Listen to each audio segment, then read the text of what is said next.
आप सभी को याद होगा 1999 की बात है, जब पाकिस्तान के पास परमाणु बम आ चुका था, यानी कि उन लोगों ने बना लिया था।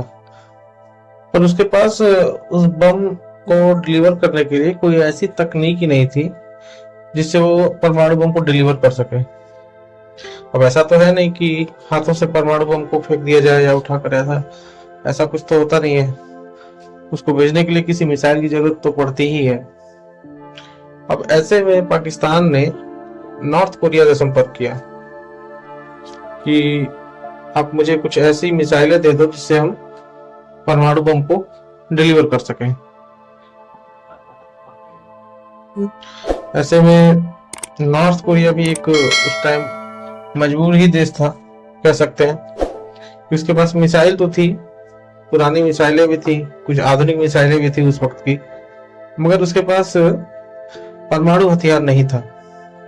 और उसने पाकिस्तान के साथ समझौता कर लिया, जिसमें पाकिस्तान और इनके नॉर्थ कोरियंस के बीच, यानी नॉर्थ कोरिया के बीच ये डील हुआ कि पाकिस्तान उसको परमाणु हथियार देगा और नॉर्थ कोरिया मिसाइल देगा, जिससे कि परमाणु बम को डिलीवर किया जा सके। तो अभी इस समझौते पे इन लोग का आपस में ये समझौता हुआ, हस्ताक्षर हुए, और कुल मिलाकर ये आदान प्रदान होने लगा कि नॉर्थ कोरिया मिसाइल देना शुरू कर दिया और पाकिस्तान ने परमाणु बेचे नॉर्थ कोरिया को।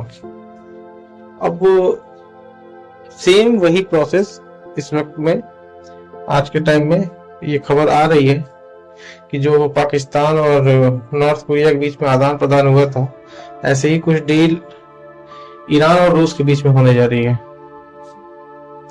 अगर देखा जाए तो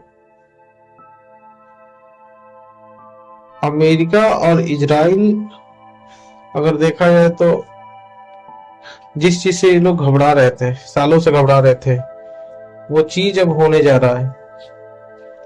लगभग रूस और ईरान के बीच ऐसा कुछ डील होने जा रहा है जिसकी वजह से अमेरिका और इजराइल की हवा टाइट हो चुकी है। दरअसल इजराइल और अमेरिका वर्षों से यही चाहते थे कि ईरान के पास कोई परमाणु हथियार न हो, यानी कि ईरान परमाणु संपन्न देश न बन सके। लेकिन अब ऐसी कुछ न्यूज निकलकर सामने आ रही है, कुछ ऐसा समाचार आ रहा है कि ईरान के पास परमाणु हथियार की जो टेक्नोलॉजी है, या कह सकते हैं कि रूस डायरेक्ट परमाणु हथियार ही ईरान को देने जा रहा है। दोनों देशों के बीच में एक न्यूक्लियर डील हुई है कि रूस जो है वो ईरान को परमाणु हथियार सप्लाई करेगा, और ईरान जो है रूस को तरह तरह के मिसाइल्स और जो भी ड्रोन्स वगैरह या उसके अलावा जो भी रूस को जरूरत होगा उस तरह की चीजें वो रूस को सप्लाई करेगा। जैसे बैलिस्टिक मिसाइल हुआ, ड्रोन्स हुआ, या कुछ और भी हथियार जो भी होते हैं, जिसकी जरूरत होगी रूस को, ईरान वो सप्लाई करेगा, हर एक तरह की हथियारों को। अब एक ऐसी रिपोर्ट है जिसके मुताबिक कुछ कुछ हथियार तो रूस ने ईरान को दे भी दिया है। परमाणु से संबंधित जो भी हथियार है वो कुछ सप्लाई कर भी दिया गया है।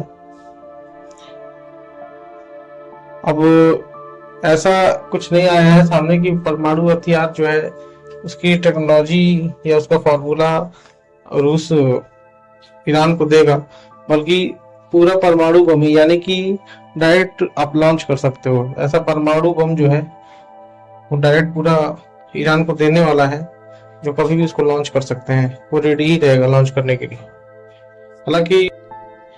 हालांकि रूस ने इसको सीक्रेट रखा है क्योंकि इससे रूस की बदनामी हो सकती है। रूस ने एक न्यूक्लियर नो प्रोलिफरेशन संधि जो है, यानी कि परमाणु अप्रसार संधि, उस पर हस्ताक्षर किया था।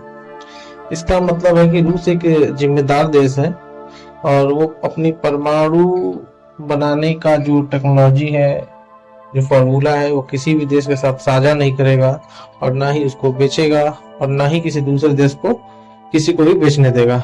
अगर ऐसा होता है तो सारे देश उसके खिलाफ हो जाएंगे। अब चूंकि ये संधि ऑलरेडी पहले रूस ने उस पर साइन कर चुका है, इसके तहत अगर ये एक जिम्मेदार देश है तो सिर्फ अमेरिका ही रूस के खिलाफ नहीं, बल्कि अगर ऐसा कुछ होता है तो पूरा विश्व जो है उसके खिलाफ हो जाएगा, रूस के खिलाफ हो जाएगा। इसलिए अभी ये सीक्रेट बहुत ज्यादा रखा जा रहा है। शायद किसी सही समय का इंतजार किया जा रहा होगा, उस टाइम इसका खुलासा किया जाए। बेशक यह एक न्यूज का रिपोर्ट है, मगर इससे पूरे पश्चिमी देश, पश्चिमी दुनिया में एकदम खलबली मच चुकी है। एक तांडव सा समझिए कि मचा रखा हुआ है इस न्यूज ने।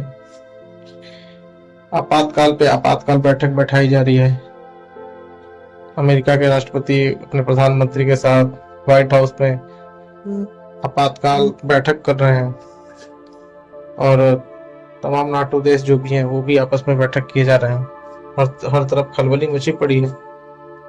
अब भले सबके अंदर खलबली मची पड़ी हो, लेकिन जो सबसे ज्यादा परेशान देश है वो इजराइल ही है, क्योंकि इजराइल ने सालों से प्रयास किया था कि किसी तरह भी ईरान को परमाणु संपन्न देश नहीं बनने दिया जाएगा, नहीं बनने देंगे।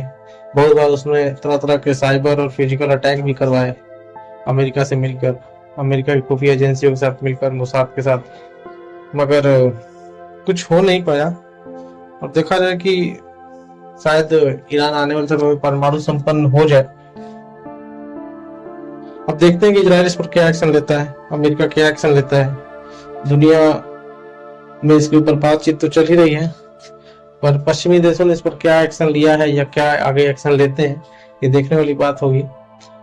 जैसा भी कुछ अपडेट होगा मैं जरूर अपने वीडियो के माध्यम से आप सभी के सामने पेश करूंगा। तब तक के लिए नमस्कार। हमारे चैनल को सब्सक्राइब करें। धन्यवाद।